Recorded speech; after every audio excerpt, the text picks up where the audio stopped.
Malampusong gipahigayon ang ikapito nga Heroes Run nga gipasiugdahan sa Central Command sa miaging Domingo. Ani ang report?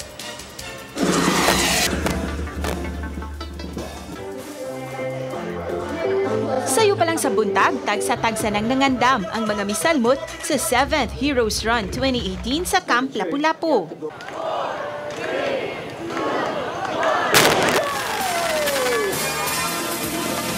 Unang nidagan ang mga misalmot sa individual run sa 3K ug sa 3K with obstacle. Ang ilang obstacle nga kuha gikan sa army training. Adunay nag-monkey bar, mukamang sa yuta, ug mukatkat sa mga challenges ug uban pa. Bag-o nila karong tuiga ang ilang squad challenge diin matag grupo kinahanglan nga muhuman niini. Adunay firing ug uban pa. Lakip sa mga grupo nga misalmot ang Philippine Army, Philippine National Police, Philippine Navy, mga sibilyan ug uban pa.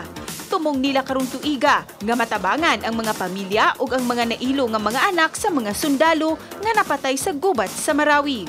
Ating tema dito sa Cebu, every Filipino a hero. So mararamdaman natin dito sa Cebu kung ano ba ang feeling ng pagiging hero kasi we have prepared very exciting events.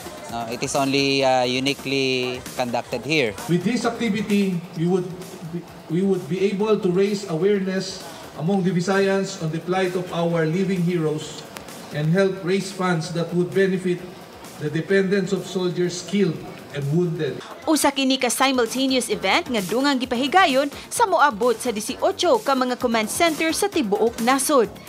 Malipayon usab kaayo ang mga miapil tungod kay gawas nga makatabang naka healthy lifestyle usab kini. It's very tiring.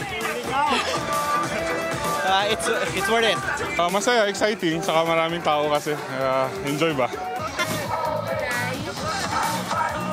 Nakatiwas man ko.